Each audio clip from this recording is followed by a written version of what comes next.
Pourquoi je ne déteste pas Lance Armstrong? C'est la question bizarre qu'on va se poser aujourd'hui et qui va nous faire réfléchir à beaucoup de choses. Quand j'étais gamin, dans les années 90, il y avait un cycliste américain qui gagnait tout, Lance Armstrong.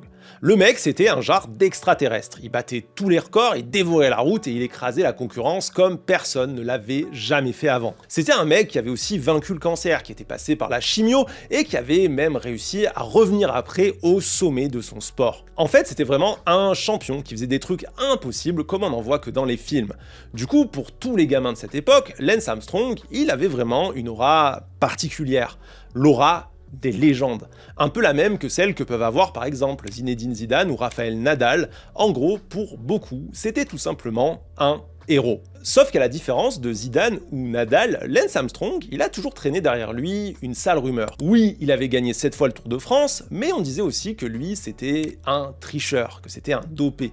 Je me rappelle pas trop d'où ça venait au départ, peut-être simplement des performances, il était juste trop fort, trop facile, ça avait quelque chose de pas normal. On sentait qu'au final, c'était pas censé se passer comme ça. Et malheureusement, on avait plutôt raison. En 2012, une enquête de l'USADA a démontré qu'Armstrong, il avait bénéficié, je cite, du programme de dopage le plus perfectionné, le plus professionnel et le plus efficace jamais vu dans le sport. En gros, le mec était chargé comme jamais, c'était tout simplement le roi des tricheurs. Et pour ça, Armstrong, il a été sanctionné, et plutôt bien sanctionné. Il a été banni à vie de tous les sports qui suivent le code mondial antidopage et on lui a retiré tous ses titres acquis depuis 1998, dont ses 7 victoires au Tour de France. Donc du côté des institutions sportives et du monde du vélo, les choses, elles ont été plutôt bien faites. Personne n'a cherché à euphémiser la réalité, Armstrong c'était un tricheur et il a été traité comme tel. Pire, en 2013, dans une interview avec Oprah Winfrey, Armstrong lui-même, il a reconnu que tout était vrai, qu'il avait triché et menti pendant des années, que le héros vainqueur du cancer qui survolait les cols alpins, c'était au final juste un arnaqueur prêt au pire pour gagner. Et moi qui ai grandi avec ce type mis en avant partout à la télé comme l'un des grands héros de mon enfance, j'aurais dû logiquement lui en vouloir, j'aurais dû le détester. Ce type, il a trahi le gamin que j'étais, en fait il a trahi tous les gamins de l'époque en nous montrant que, hélas, dans la vraie vie, c'est le tricheur qui gagne à la fin. Donc j'aurais dû lui en vouloir.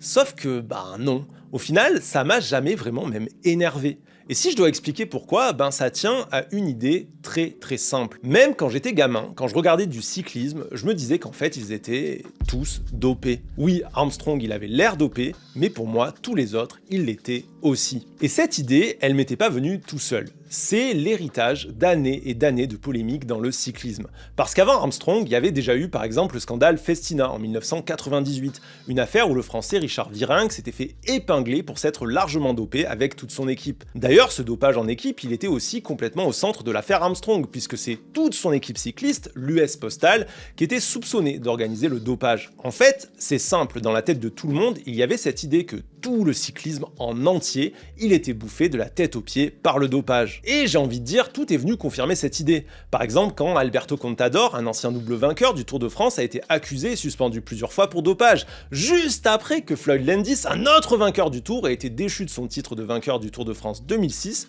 évidemment pour dopage aussi. Et ce qui est intéressant dans tous ces scandales, c'est qu'à chaque fois, ils ont montré un système sportif où le dopage il était généralisé. En gros, on n'avait pas juste affaire à un type seul qui triche et ment dans le dos de tout le monde. On avait affaire à un jeu de dupes où en fait tout le monde ment et triche et où tout le monde le sait, mais fait semblant de pas le savoir. Johan Bruniel, le directeur de l'équipe US Postal où courait Lance Armstrong, et aussi plus tard donc le directeur de l'équipe Astana où courait Alberto Contador, donc en fait le directeur de 2 équipes de cyclisme où les champions ont été dopés, Johan Bruniel il s'est justifié justement en expliquant que oui, dans ces équipes il y avait bien du dopage, mais qu'au final en réalité, tout le monde faisait la même chose. Je cite « Propre, tu ne peux pas battre les autres favoris lorsqu'ils sont dopés. Le dopage à l'époque, c'était l'une des règles du jeu, sauf qu'elle n'était pas écrite. » Alors, on pourrait se dire que c'est de la mauvaise foi, une justification un peu facile de la part d'un tricheur qui s'est fait épingler. Mais on entend exactement le même son de cloche de la part de personnes au contraire connues pour lutter contre le dopage dans le cyclisme. Par exemple, Christophe Basson, un coureur cycliste et lanceur d'alerte sur le dopage dans le sport, avait déclaré à Eurosport « J'étais chez Festina à l'époque où l'affaire a éclaté, et effectivement, Armstrong n'a rien fait de pire que ce qui se pratiquait là-bas. Je fais partie de ceux qui pensent que Lance n'a plus sa place dans le cyclisme. Mais je pose plutôt cette question. Si lui n'a pas sa place, pourquoi d'autres l'ont encore? Donc on voit chez Christophe Basson à peu près le même constat que chez Johan Bruniel. En gros, tout le monde se dope et tout le monde le sait. Sauf que Christophe Basson, c'est un type connu pour ne s'être jamais dopé. Un type connu pour avoir refusé une augmentation de 300 000 francs par mois offerte par son équipe sportive s'il se dopait et utilisait de l'EPO. Christophe Basson, c'est un type qui a été harcelé par Lance Armstrong et par le monde du vélo pendant des années et qui a dédié sa vie à la lutte contre le dopage. Donc Christophe Basson, c'est un type qu'on a quand même pas mal envie de croire quand il dit que le dopage est systémique dans le monde du cyclisme. Et tout ça, du coup, ça pose une sacrée question, quoi. Peut-on vraiment en vouloir à quelqu'un de tricher quand, au final, tout le jeu est truqué? Ça, c'est un problème que Lance Armstrong avait soulevé lui-même dans une interview à NBC Sport où il avait raconté son basculement dans le dopage en 1993. Je cite: « Je suis passé pro sans dopage, mais après je n'avais plus le choix. À cette époque, sans le dopage, c'était impossible d'être compétitif au haut niveau. Ce n'était pas seulement mon sentiment, c'était un fait. Certes, ce n'est pas une excuse, mais je ne voulais pas rentrer à la maison, je voulais rester là. » Et ce témoignage, il raconte un dilemme qui semble être au cœur du sport moderne depuis des années et bien au-delà du cyclisme. Au final, que faire du dopage? Que faire de tous ces sportifs de haut niveau qui se révèlent avoir triché, mais qui n'ont aussi fait que s'adapter à un système profondément gangréné? Des réponses à cette question, il y en a plein. L'AMA, l'Agence mondiale antidopage, qui a été créée en 1999, justement pour répondre au scandale dans le cyclisme, elle en propose à elle seule pas mal. Par exemple, transférer les contrôles de dépistage à des agences indépendantes et autonomes pour éviter les conflits d'intérêts, financer la recherche pour améliorer la détection ou mieux collaborer avec les forces de l'ordre pour identifier les réseaux de substances et de distribution des substances dopantes. Et puis, surtout, mieux informer les athlètes et leurs entourages sur les risques pour la santé et la carrière des sportifs. Une approche donc qui vise à faire disparaître le dopage petit à petit et à rétablir une véritable équité dans le sport. Ça semble être la bonne solution, la solution de bon sens pour faire disparaître la triche après tout. Quoi de mieux que de mettre la pression aux tricheurs et de remettre la honte sur celles et ceux qui ne respectent pas les règles? Peut-être de faire exactement l'inverse. Imaginez, si on part du principe que le sport professionnel est aujourd'hui globalement rongé par le dopage, au même niveau que le cyclisme à l'époque de Lance Armstrong, donc si on part du principe que tout le monde triche tout le temps, que en plus au plus haut niveau, du premier au dernier, tout le monde est chargé comme une mule et qu'au final, celles et ceux qui refusent le dopage comme l'avait fait Christophe Basson à son époque, ils subissent non seulement des pressions, mais ils sont aussi condamnés à perdre. Si on part de ce principe d'une tricherie organisée et généralisée, est-ce qu'au final, la manière de lutter la plus efficace et la plus honnête, ce serait pas, paradoxalement, d'autoriser la triche? Cette hypothèse un peu étrange, c'est celle que défendent deux entrepreneurs, l'Australien Aaron De Souza et le milliardaire germano-américain Peter Thiel, un type très riche qui est aussi cofondateur de PayPal, membre du conseil d'administration de Facebook et conseiller de Donald Trump. Et Aaron De Souza et Peter Thiel, ils ont eu une idée très simple, créer leurs propres Jeux Olympiques où le dopage est autorisé. Des jeux qu'ils ont décidé d'appeler les Enhanced Games, donc en français les jeux améliorés. Voilà comment ils les présentent. Je cite: « Les Enhanced Games sont les Jeux Olympiques du futur. Alors que 44% des athlètes utilisent déjà des produits d'amélioration des performances, il est temps de célébrer la science en toute sécurité.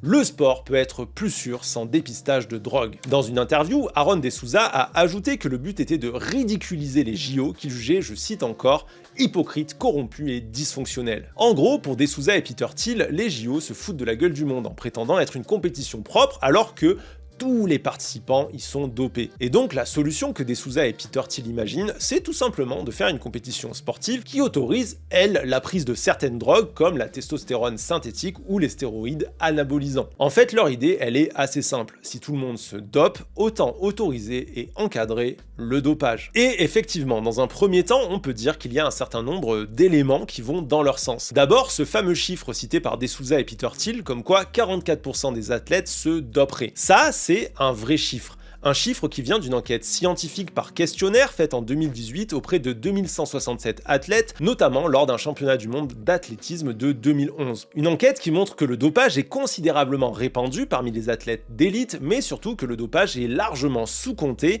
par les contrôles de l'AMA, l'Agence mondiale antidopage. Par exemple, lors du championnat du monde d'athlétisme de 2011, l'AMA n'avait obtenu qu'1 à 2% de tests positifs, là où les déclarations des athlètes montraient un usage de dopants de l'ordre de 43,6%. Donc un écart assez spectaculaire qui va encore une fois dans le sens du tous dopés et qui montre encore une fois des institutions complètement dépassées. Mais attention, ça reste aussi une seule étude isolée faite sur 2 événements qui demandent évidemment à être répétés, comparée avec d'autres études sur d'autres événements, etc.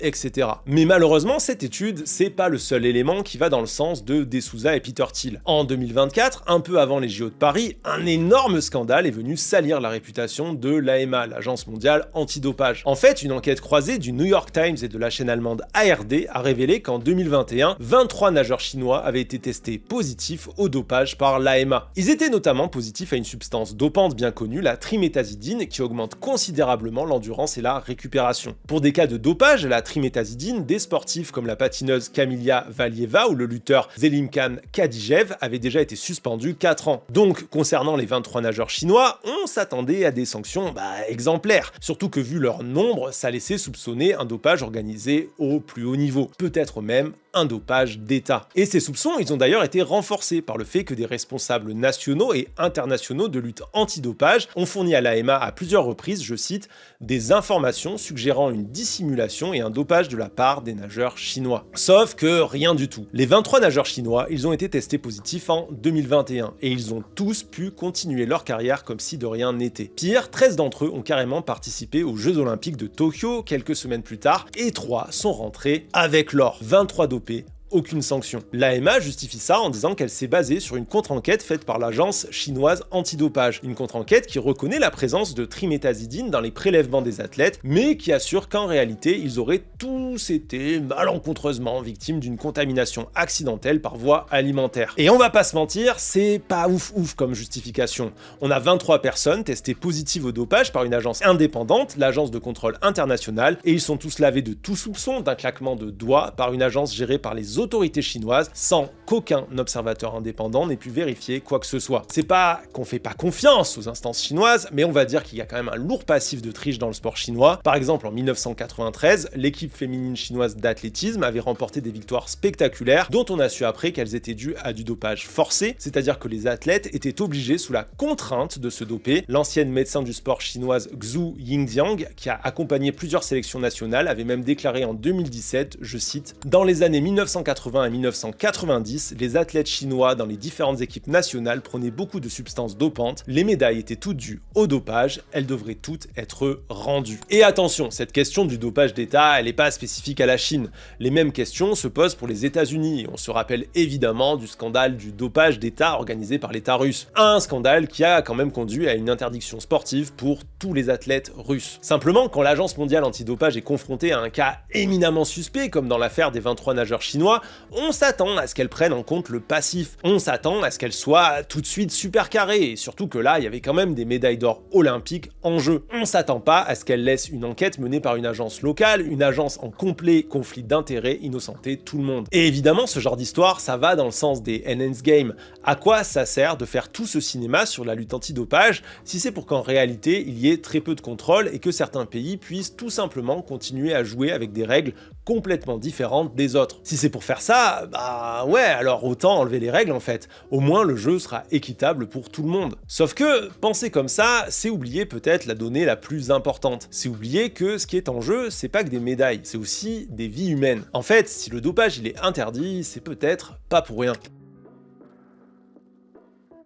Le dopage tue. On sait pas combien de fois il faudra le dire, mais si tous ces produits sont interdits de compétition sportive, c'est pas juste pour des questions morales. Par exemple, en juillet dernier, l'équipe sortait un article sur l'histoire tragique de Matteo, un jeune pratiquant de musculation de 20 ans, mort en raison de sa prise d'un produit dopant censé favoriser la perte de poids, le 2,4-dinitrophénol, aussi connu sous le nom de DNP. Pourtant, la littérature scientifique sur le DNP est tout simplement terrifiante. Selon une étude du CNRS, le DNP pourrait provoquer tout simplement une baisse de l'espérance de vie d'environ 20%. En fait, le produit est tellement dangereux qu'il avait été retiré de la vente dans les années 30 en raison de sa toxicité. Mais voilà, il permet de perdre du poids tout en gagnant du muscle, et donc pour ça, il continue à séduire énormément de sportifs. En 2015, Interpol a carrément dû émettre une alerte mondiale pour essayer de lutter contre ce fléau. Et des histoires comme ça, il y en a plein. En fait, si le CIO a publié la première liste de substances interdites en 1967, c'est tout simplement parce que cette année-là, un sportif est mort en plein état étape du Tour de France. À l'époque, on avait d'abord accusé le soleil avant de découvrir que le type bouffait des amphétamines comme des bonbons. Et la liste des sportifs morts de la prise de substances, depuis, elle est juste sans fin.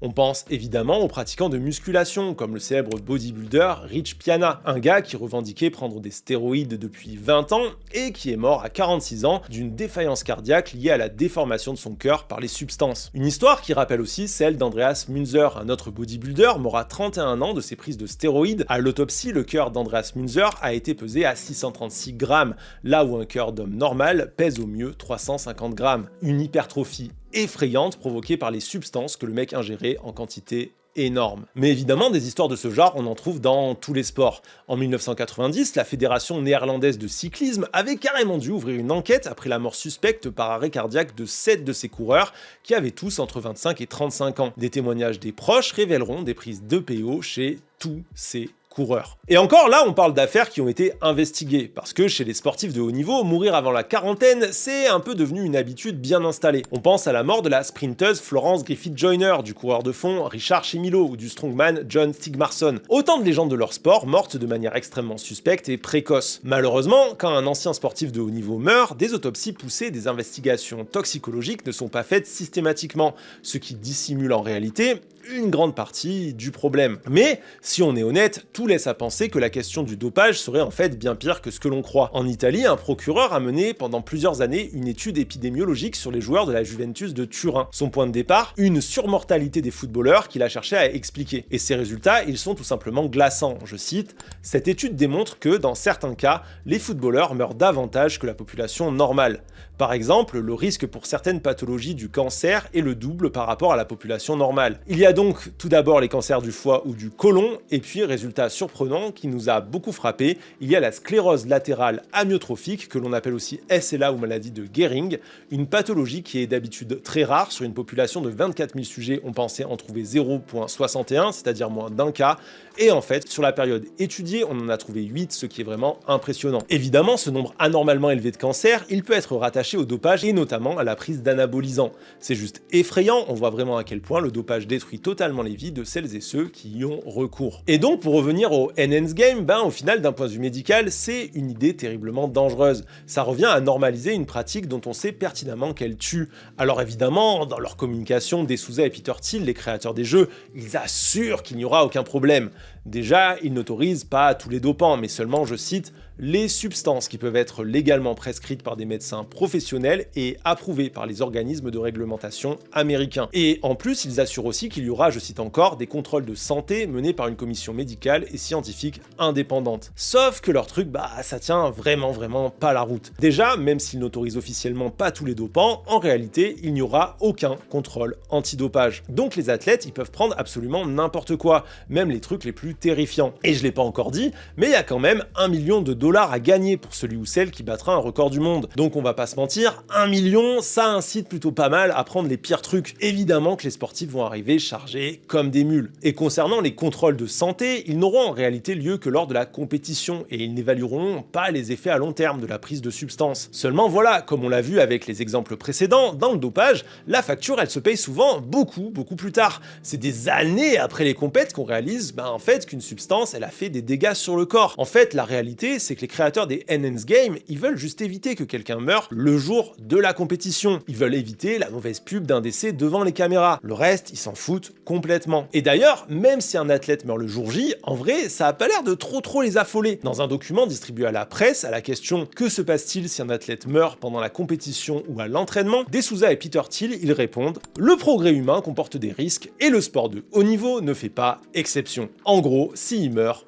il meurt. » Et c'est assez important cette phrase sur le progrès humain, parce qu'à la fin, pourquoi des ultra riches comme De Souza et Peter Thiel, ça leur tient autant à cœur d'organiser ces jeux? Est-ce que c'est vraiment pour le sport? En fait, pas du tout. Je cite De Souza interrogé par Le Monde, « Les jeux améliorés ne sont pas une simple compétition sportive. C'est un projet scientifique, un mouvement pour améliorer l'humanité grâce auquel notre biologie ne sera plus notre limite. L'âge est une maladie que nous pouvons soigner et résoudre grâce à la médecine de performance. Imaginez si nous vivons plus longtemps, plus fort et en meilleure santé. Nous serons plus nombreux mais aussi plus productifs et en capacité de payer des impôts plus longtemps, ce qui résoudrait les problèmes de nombreux États. » Et là, on se rend compte que le sport, il est très loin. En fait, le projet de De Souza, c'est un projet entrepreneurial transhumaniste. Un projet qui vise à vendre l'idée d'un humain augmenté par la prise de substances dopantes. Et je le redis, vendre, c'est vraiment le mot important. Parce qu'en réalité, les Enhanced Games, ce n'est qu'une énorme façade publicitaire. Si on va sur le site officiel de l'événement, on remarque rapidement un onglet Get Enhanced devient amélioré. Et si on clique dessus, on atterrit sur une page qui vend des produits et des programmes de dopage à destination du grand public. Et oui, surprise, les milliardaires s'en foutent de l'équité dans le sport. Tout ça, c'était juste un énorme coup de pub pour vendre de la merde en gélule à des cinquantenaires. Depuis le départ, le but de De Souza et Peter Thiel, c'est de développer un programme de vente de produits pharmacologiques censés retarder le vieillissement. Et le sport là-dedans, c'est qu'un argument de vente. En gros, si ça rend les sportifs plus efficaces, pourquoi ça ne marcherait pas sur vous? Donc tout leur grand discours sur le sport, au final, c'est rien de plus que des slogans publicitaires. Des slogans creux pour rendre le dopage rassurant et le vendre derrière. Le sport et les sportifs, ils en ont mais rien à foutre. Tant pis si des gens mettent leur vie en danger pour leur projet, tant qu'à la fin, eux, ils se seront bien remplis les poches. Et on va conclure sur ça. Au final, les Enhanced Games, c'est une idée qui a prise parce qu'elle se base sur un constat plutôt juste. Il y a un énorme problème avec le dopage dans le sport. Le jeu est truqué à tous les niveaux et les institutions ne sont pas à la hauteur. Mais la dernière chose dont on a besoin dans cette situation, c'est d'un projet entrepreneurial cynique qui vient encore plus banaliser et normaliser le dopage à des fins commerciales. Il ne faut pas l'oublier, à la fin, le dopage tue toujours. Il détruit des vies et on ne devrait jamais accepter qu'il devienne une pratique ordinaire du sport. La seule leçon à tirer des Enhanced Games, c'est qu'on doit renforcer la lutte contre le dopage, un enjeu qui touche le sport professionnel mais aussi amateur. Je rappelle que selon une étude de l'Académie nationale de médecine, le dopage chez l'adulte amateur serait compris entre 5 et 15%, un chiffre énorme qui devrait quand même pas mal nous inquiéter. Merci beaucoup d'avoir regardé cette vidéo, merci beaucoup pour tout le soutien que vous donnez à la chaîne. Je rappelle que je suis indépendant, que je ne fais pas de publicité, que je vis de votre soutien sur les réseaux. Ce que vous venez d'entendre, c'est un article que j'ai rédigé de A à Z et je ne peux le faire que grâce à vos soutiens, donc n'hésitez pas, si jamais vous avez envie de donner de la force à la chaîne, vous pouvez me soutenir sur Ulule ou sur Tipeee, ça me donne énormément de force. Et en attendant, je vous dis à la prochaine, ciao!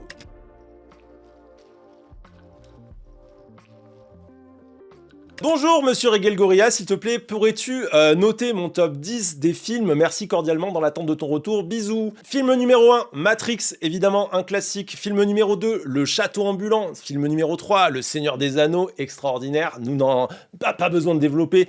Film numéro 4, Laurence d'Arabie, mais attention que la partie 1, j'aime pas la partie 2. Film numéro 5, The Raid. Film numéro 6, Bloodsport. Film numéro 7, Apocalypse Now. Film numéro 8, Hot Fuzz. Film numéro 9, Les Vies rêvées de Walter Mitty, et film numéro 10, Héros, le film chinois, pas le film avec Michael Youn. Dans l'attente de ton retour, cordialement. Faites pas avoir des procès, pitié. Je me vois devant le juge devoir justifier. Ah, vous voulez mettre Macron au cabinet? Vous voulez que Macron aille au cabinet? Allez, avouez, monsieur Burgalassi! Allez, dites-le que vous vouliez mettre Macron au cabinet! Non, je voulais pas mettre Macron au cabinet, c'est plus compliqué que ça! Si, dites-le! Et là, le procureur qui arrive comme ça. Et j'ai la preuve qu'il voulait mettre Macron au cabinet. Regardez, tout le papier toilette qu'il a chez lui! Il avait volé tout le papier toilette de France pour que Macron soit au cabinet et qu'il n'ait plus de papier toilette! Non, mais c'est terrible ce que vous avez fait, monsieur Burgalassi. Mais je vous jure, monsieur le juge, je vous jure, ce papier toilette est pour moi. J'ai des problèmes gastro-entérologiques, c'est compliqué à expliquer. Non, monsieur Burgalassi, nous ne vous croyons pas, vous volez le PQ des Français. Vous volez le PQ. Mais vous, monsieur, vous volez le pécule des Français. Ah, vous jouez sur les mots, vous faites des jeux de mots, monsieur Burgalassi. Mais la vérité, c'est que vous voulez mettre le président au cabinet. Avouez votre crime. Bon, j'avoue, je voulais mettre le président au cabinet. Très bien. Eh bien, vous allez aller en prison. Et voilà.